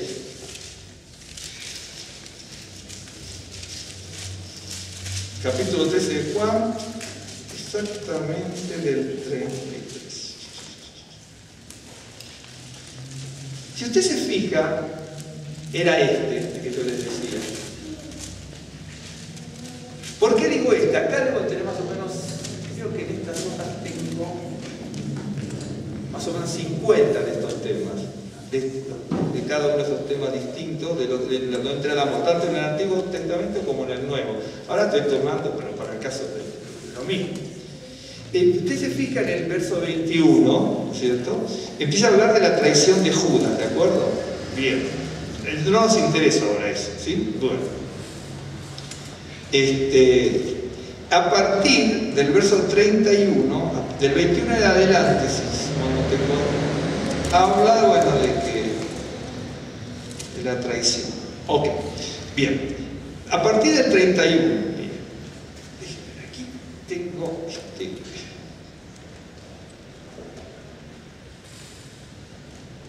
voy a bajarlo un poquito.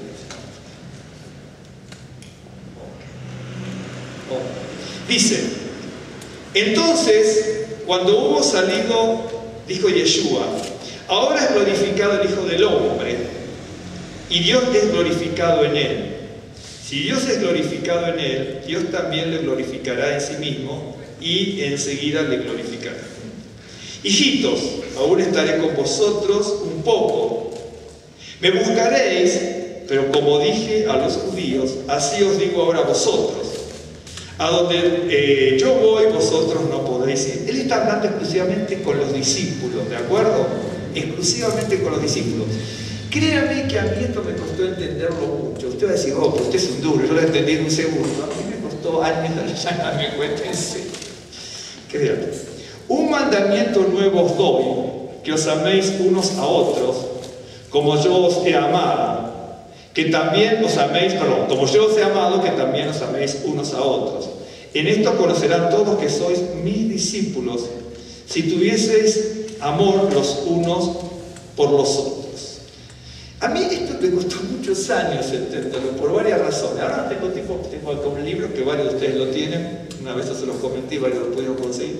Creo que ya no se consiguió, así que bastante poco. Es bien interesante lo que dice, de cómo analiza esto. Es un judío, no creyente, que analiza el Nuevo Testamento, pero lo analiza de una manera que aclara muchas cosas, no solamente centrales, sino también aleatorias al tema, lo cual hace que uno pueda entender con más claridad lo que circunda al tema, al pasaje, a la historia, a la cultura y el pasaje en sí mismo. Porque a veces nosotros tenemos el pasaje, pero si no conocemos todo lo que circunda, es como que no sabemos específicamente qué es lo que dice. O usted dice, yo lo entiendo igual, y me parece perfecto, pero a veces se necesita, ¿no es cierto?, esa dosis de conocimiento de por qué se está diciendo esto. Bueno, él viene con la... Es bien interesante, a mí me llamó la atención que viene con la tradición ¿no es cierto?, y dice que os améis unos a otros como yo os he amado. Y ahí uno va aprendiendo ciertas cosas que yo me anoté aquí. Rápidamente se las digo. Si a mí, usted va a decir, yo lo hubiera hecho igual. Yo no sé, hermano, yo voy a poner yo como malo esta vez. No lo voy a poner a usted para no ofenderlo, porque si se lo digo, dice, no, yo no hubiera actuado así. Y lo aplaudiría, no se lo creería, no importa. En serio, no se lo creería. Porque por mucho menos, usted a lo mejor con un amigo, con un familiar, dice una barbaridad por la 10ª parte de lo que dice aquí. Ahora se lo voy a mostrar. A Yeshua lo están traicionando para matarlo. Lo están traicionando para matar. Sabe que los demás lo van a dejar. Sabe que alguno, porque lo anticipa, y se lo dice a Pedro, Satanás te llamó para zarandeiro, porque sé que me vas a negar. Judas lo traiciona, en definitiva Pedro también lo traicionó. Los demás se van. Los 70 se fueron en un momento, y Yeshua cuando los 70 se van, mira a los 12. Acuérdense de los pasajes, hermano. Mira a los 12 y dice, ¿ustedes también se van a ir? ¿Sí? ¿Perdón? A ver, ¿qué dices tú? Sí, dice el Mario Sábado, exactamente el que yo tengo así, sí. Lo traje porque quería leer eso, pero igual me voy a acordar de memoria. Pero si alguno no me cree, pues lo abro y se lo leo, porque el tema está con el señalado. Claro, y parte se tiene que dar cuenta. Entonces, a Yeshua lo están por traicionar, y a mí se me llamó bien la atención. Cuando lo están por traicionar y saben todo lo que va a pasar alrededor, no solamente de Judas, sino de Pedro, de los 70 que se le fueron, porque los de Maús también estaban descreídos. Un ejemplo, los otros discípulos que cuando fue la situación álgida y dramática se van. ¿Sí? Cuando le está pensando en todo eso, dice, yo quiero que ustedes se amen como yo los he amado. A mí si me están por traicionar, yo no quiero amar a nadie, hermano. Usted siempre, usted es creyente, pero me tengo que poner la mano, porque si no lo voy a poner a usted.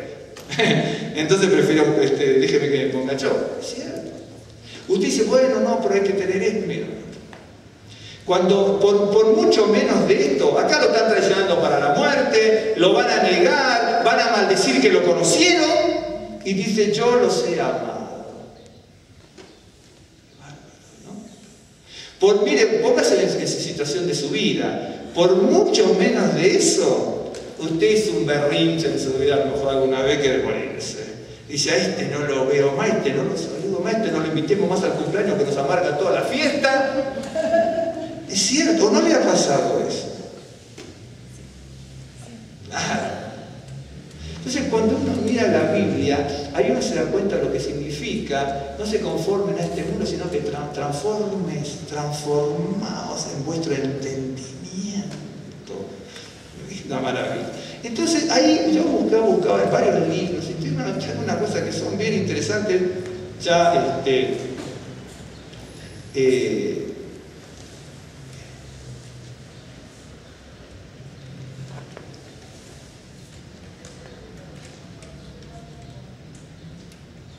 cuando nosotros hablamos de amor, ¿sí?, el verdadero amor de Dios es un amor sin egoísmo. Es más, le voy a decir algo, el amor que a veces nosotros sentimos incluso, pero el amor genuino, no estoy hablando del amor del ágape, el amor de Dios, ¿eh? Estoy hablando del amor genuino. Por ejemplo, vamos a poner un caso, pongamos amor hombre-mujer.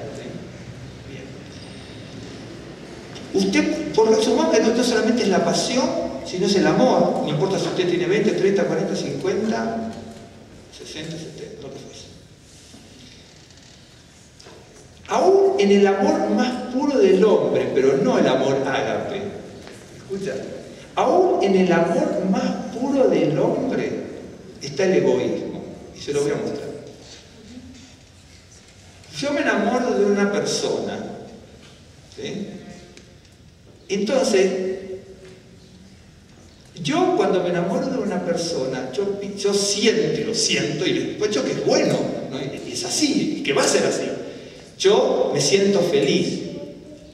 Pero yo quiero seguir con esa persona porque yo quiero ser feliz. Soy egoísta. ¿Me está siguiendo?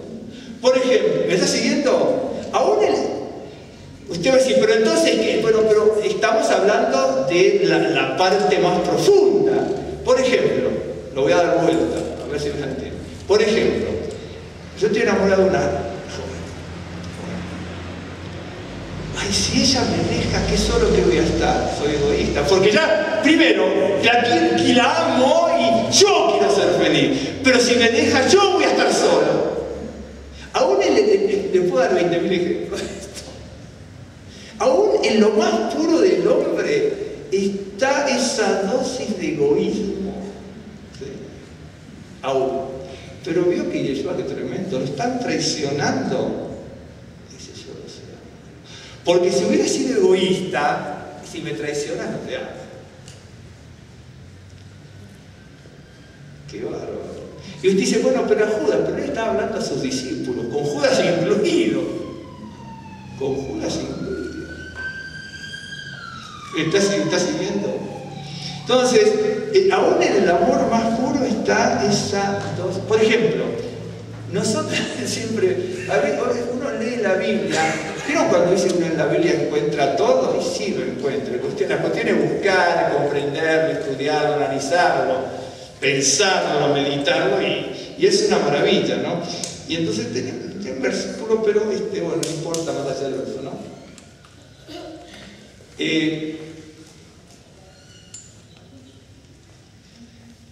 Muchas veces cuando nosotros pensamos en ese amor, y eso no va a estar así, pero cuando pensamos en el amor nosotros, ¿por qué digo de egoísmo? Lo que decimos, por ejemplo,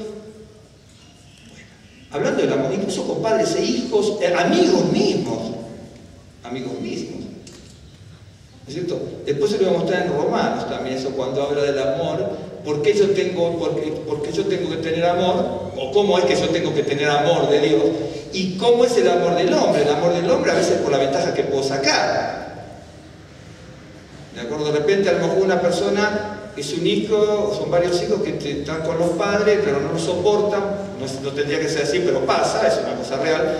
Y de repente está, ay, mamita querida, papito querido, porque saben que hay 4 casas, 5 carros y lo que sea, y la cuenta bancaria. Entonces, pues yo estoy bien aquí, acá, de repente dice, bueno, vamos a hasta festejar los 40 años a los padres, y porque tienen un ejemplo. Por ahí, aunque no tengan casa, se lo van a festejar igual. Pero mucha gente lo hace, porque yo he conocido casos personales de estos.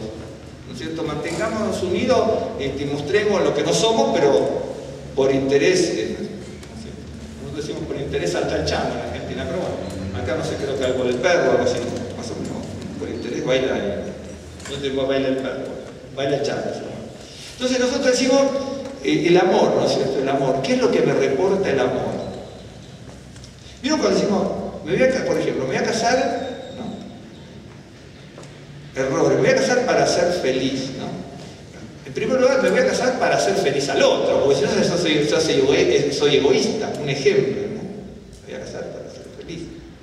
Pero me tengo que casar no solamente para ser feliz, espere que no termine, sino porque tengo que ser, ay, me voy a casar, sí, vas a ser feliz, ¿no? Le dice la madre, el padre o quien sea. ¿No? Pero es que hay una dosis de egoísmo, es hacer feliz al otro. Y aparte uno no se casa ni para hacer feliz al otro ni para ser feliz. Uno se casa porque ya es feliz. Porque imagínese, si usted se va a casar para ser feliz, ¿y qué le va a deparar el destino claro, uno ya es feliz, ¿no? Ya es feliz. Pero veo que a veces nos expresamos mal y tenemos una forma de expresar. Y el hecho que a veces conducimos nuestras vidas con esa forma de pensamiento. Por eso es que nos equivocamos tanto. Claro que nos equivocamos. Entonces, sabemos que cuando uno ve a Yeshua, uno aprende lo que es ese verdadero amor, ¿no? Listo. Alguno va a decir, me quedé pensando en algo, mientras estaba hablando, por eso me quedé pensando. Veo que dice un nuevo mandamiento les doy. Entonces, mucha gente acá en el judío mesianismo, esto se lo voy a aclarar en un segundo nada más, usted dice, bueno, pero ¿por qué si hay un nuevo mandamiento? Eso es un dilema que tienen todos los judíos mesiánicos. Yo le voy a explicar rápido, que es bien mucho más sencillo de lo que parece. En primer lugar, todos los rabinos, y hasta en el Talmud ponen mandamientos. ¿De acuerdo? Todos los rabinos ponen mandamientos. Cuando dice, por ejemplo, y está analizado bien acá en este libro y en otros libros, por ejemplo, Yeshua dice, en el Antiguo Testamento dice, ama a Dios con todo tu corazón, toda tu fuerza, toda tu alma, y Levítico ama a tu prójimo como a ti mismo. Bien. Cuando dice ama a tu prójimo como a ti mismo, están todos los deberes de una persona judía ahí, ¿no es cierto? O una gran parte de los deberes. En primer lugar, ese amor es el amor humano. ¿De acuerdo? Bien. Aquí cuando Yeshua está expresando, está hablando del amor humano. ¿De acuerdo? Cuando Yeshua dice, por ejemplo, acá está hablando del ágape, en el otro es el amor humano, ¿de acuerdo? El amor al prójimo, ¿de acuerdo? Aquí está hablando del amor entre los discípulos. ¿De acuerdo? ¿Me está siguiendo? Hay una diferencia. Dice, a los discípulos. Para que, si ustedes tienen ese amor entre ustedes, que yo tengo con ustedes, y yo con el Padre, etc., como hace en otro lugar, dice, conocerán los demás, pero es el amor entre los discípulos, primero. Segundo, un rabino podía poner mandamientos, de hecho que los fariseos ponían un montón de mandamientos que se siguen cumpliendo hasta ahora, ¿correcto? Y no por eso se cambió la religión. ¿Vio cuando Yeshua dice, miren, puse un nuevo mandamiento porque cambió la religión? Y que en el Talmud, los rabinos siempre ponían mandamientos. Ahora voy a mostrar qué diferencia hay. No en eso, lo que es. Siempre ponían, pero no por eso se cambió la religión. ¿Vio cuando dice Yeshua puso un mandamiento y se cambió la religión? Pero que no cambien el pensamiento judío. Los rabinos ponían mandamientos. Claro que ponían mandamientos. Sí que ponían mandamientos. Por ejemplo, Yeshua dice, ¿oíste que fue dicho, ama a tu prójimo, pero yo digo, amad a vuestros enemigos? Bien. Uno dice, cambió la ley, ¿sí? No cambió la ley. En el concepto hebreo no es cambiar la ley, ese es el concepto cristiano de mala interpretación. En el concepto hebreo, lo que es esto. Cualquier rabino lo decía, este tipo de cosas. Por ejemplo, miren, no me acuerdo qué tratado del Talmud está, pero está en el Talmud. Por ejemplo, miren el mandamiento que pusieron los fariseos. Yo tengo que pedirle perdón a una persona, lo dice la Biblia, en el Antiguo Testamento está, ¿ok?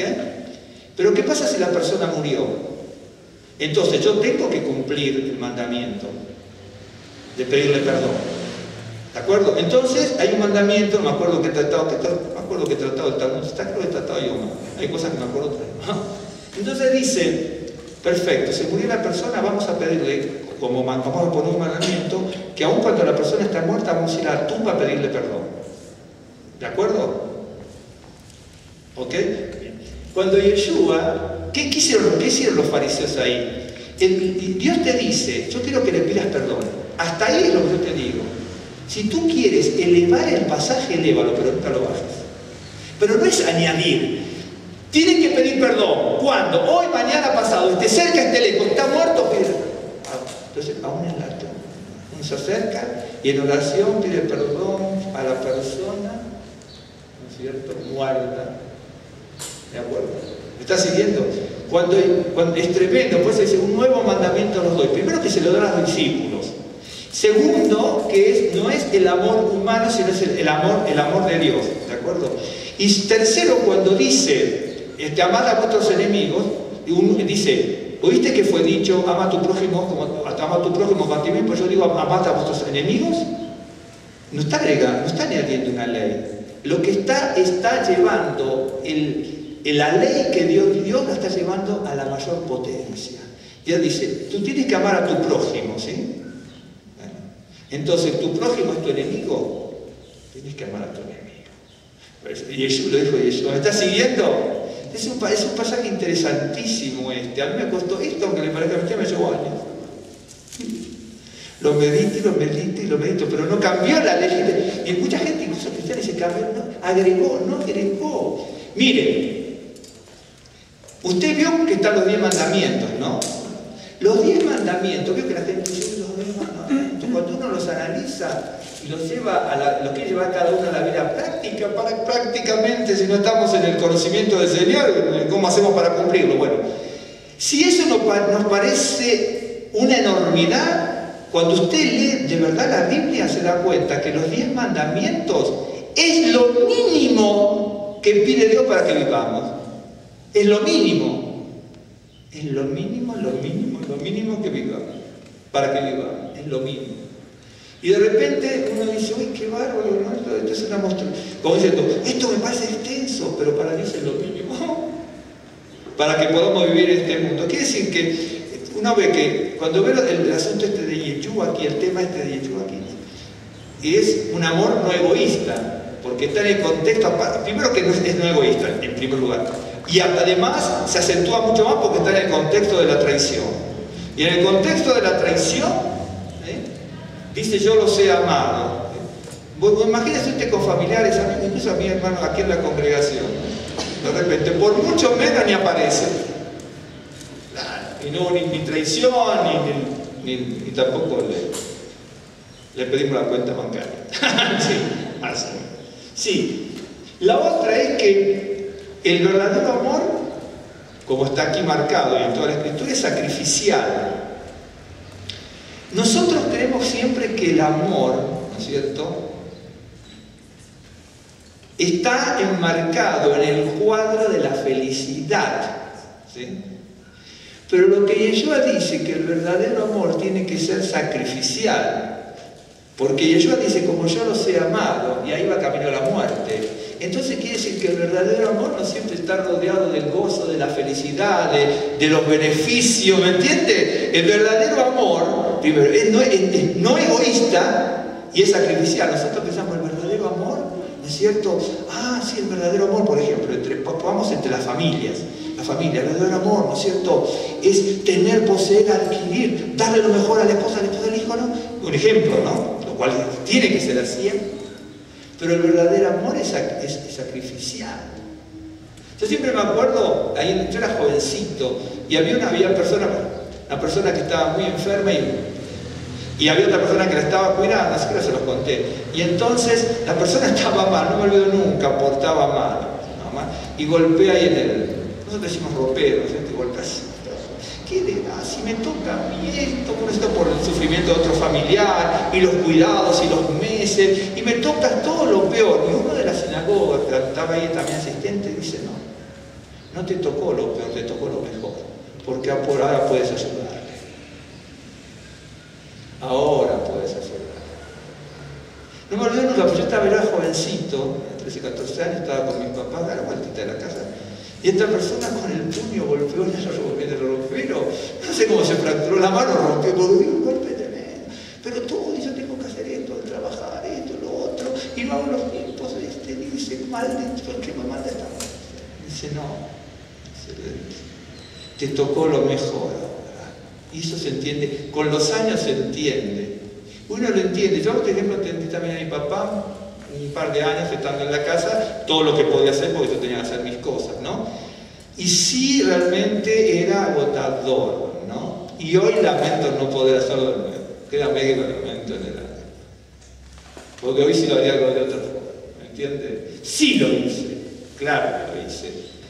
Pero hoy, con la experiencia que uno tiene y con los valores que uno ha aprendido y sabiendo de que de repente tenía que hacer algo y a lo mejor lo podía no hacer y tal vez atender con más denuedo y más diligencia, y hoy sí lo lamento. Porque sé que si por ahí de 1 a 10, 5 podía haber dado 8 y no me hubiera muerto tampoco. Y podía haber dado 9 o 10. Pero ¿no le ha pasado alguna vez que después dice, ay, sí lo hubiera hecho, pues ya lo hubiera, no alcanza? Hay que hacerlo en el momento. Y ella lo dice también. ¿No es cierto? Este es el momento y la oportunidad. ¿Usted no le ha pasado alguna vez? A mí me ha pasado alguna vez. Cuando, a mí me ha pasado, después uno hasta pierde amistades y a mí me ha pasado. Sí, yo lo lamento en el alma.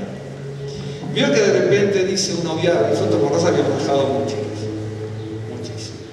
Y entonces vamos aquí para allá, y va pasando un mes, no le contestamos una carta a uno en el momento que se mandaban cartas, ¿no?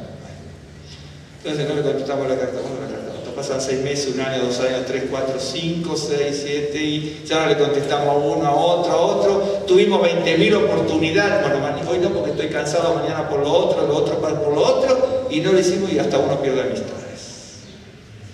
Es el momento, ¿no? El momento preciso, y si no se hace, no se hace más. No se hace más. Y entonces eso es lo que es el verdadero amor. Y uno aprendió, y por eso uno aprende con el sufrimiento. No siempre, pero creo que el sufrimiento es un buen método, más allá que hablar de los métodos, pero el sufrimiento personal, ¿no es cierto? Los sinsabores, las cosas que nos pasan, son el método que nos capacitan para después saber cómo actuar. Entonces, aquí uno piensa y dice, bueno, amo, yo estoy enamorado, entonces amo con padre, hijo, madre, quien sea, o amor de hombre y mujer. Un ejemplo, de matrimonio, ¿cierto? O de hombres. Pero por ejemplo, uno dice la felicidad, y piensa siempre en eso, ¿no? Y para Yeshua, ¿no es cierto?, el amor que estaba diciendo, es decir, nosotros pensamos el amor en lo que yo decía antes, pero el amor que dice Yeshua, mi amor va a ser demostrado cuando muera por ustedes. Eso es lo que está diciendo ahí. Es amor sacrificial. Ese es el amor, cuando me muera por ustedes y resucite. Porque en definitiva, la muerte y la resurrección son dos cosas distintas. La muerte, ¿no es cierto?, lleva ¿no es cierto?, el pecado, y la resurrección es lo que nos da la vida eterna. Son dos cosas distintas. Pero Él pone su vida por nosotros. Es una cosa maravillosa. Ya termino, son 3 o 2 cositas que me había notado que son muy... Si usted lee el pasaje completo de la traición hasta aquí un poquito más abajo, es un amor no egoísta, es verdadero amor. Un amor sacrificial y un amor comprensión a la máxima potencia. Miren, Yeshua conocía a todos, pues está hablando con sus discípulos, no está hablando para todo el mundo, está hablando exclusivamente con sus discípulos. Acuérdense una cosa es ser creyente y la otra es discípulo. ¿Se acuerdan que yo le dije que tengo un montón de diferencias, pero bíblicas, no es cuento? De la diferencia, el creyente no es malo ser creyente, pero es mejor ser discípulo. Hay veces en la Biblia que nos habla de cosas buenas, hay cosas que son mejores y otras que son excelentes. ¿Se acuerda el pan del maná? ¿Sí? El pan de la proposición, ¿sí?, y el pan que está en el arca adentro. El pan del maná, el pan de la proposición que está en el lugar santo, y en el lugar santísimo el otro pan. Uno es bueno, el otro es mejor y el otro excelente. Los 3 son buenos, pero a la hora de buscar, uno es bueno. Me quedo con esto, es maravilloso. Pero puedo quedarme con la proposición que es mejor, o con el que está dentro, en el arca, que es el excelente. ¿De acuerdo? Entonces uno tiene que verlo en ese sentido. Bien. Entonces, el amor, como dice Yeshua aquí, es comprensivo. Entonces uno lo ve, pero comprensivo y comprensivo. Por ejemplo, Yeshua sabía cómo era sus discípulos, ¿no es cierto? Que fluctuaban. Pedro decía, por ejemplo, Señor, yo voy a dar mi vida por ti, y después maldice que lo conoció. El otro es Judas, que le manejaba la economía y la contabilidad y todo, ¿no es cierto? Ese dinero lo usa para traicionar. Y los demás también, los 70 desaparecen en un momento, los 12 disputan quién es el mejor, uno quiere estar a la derecha, el otro a la izquierda, señores, queremos ser los mejores. Dice, en un momento cuando está ¿se acuerdan la multiplicación de los panes y los peces? Si usted sigue leyendo el pasaje, a partir de ahí los discípulos lo quieren coronar rey. Este es el momento, ¿sí? Lo quieren coronar rey. Y entonces le dice Yeshua, no, dice, porque ellos vienen por los panes y por los peces. Se confundieron, vieron cómo alababan. Y Yeshua captó otra cosa. Dice, esto mucho entusiasmo, pero vienen por los panes y por los peces. Se van y los discípulos se meten en la barca, ¿sí? Y en la barca empiezan a pelearse. Cuando están peleando por una disputa, no importa cuál fue, y Yeshua dice, ¿por qué estáis peleando? Ustedes no entendieron lo que yo hice. Y fíjese, se están peleando en la barca, y Yeshua le dice, ustedes se pelean porque no entendieron lo que yo hice antes. Ahora, y se fue. Si ustedes retroceden el pasaje, ¿se acuerda que los discípulos, después de la multiplicación de los 4 y los 5.000, dijeron, Señor, este es el momento? Mire qué comprensivo que es Yeshua. Pero les tenía que haber dicho, escúchenme, señores. Ustedes me están diciendo que este es el momento para coronarme como Mesías, ¿sí? Pero ahora están en la barca peleándose porque no entendieron lo que yo hice. Pero si no entendieron lo que yo hice, ¿cómo me dicen que es el momento? ¿Está entendiendo el pasaje? ¿Me está entendiendo? Fíjese lo que es el ser humano. Lo que es el ser humano. Entonces, y yo le puedo contar todos estos casos y muchos más. Pero mire que Yeshua es comprensivo, pues dice, ámense como solo se aman, entonces como discípulos van a conocer tal cosa. ¿Sí?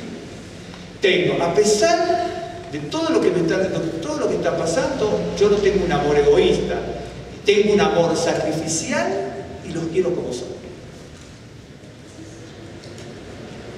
Tengo un amor no egoísta, sacrificial y comprensivo. ¿Me está siguiendo? Es una maravilla.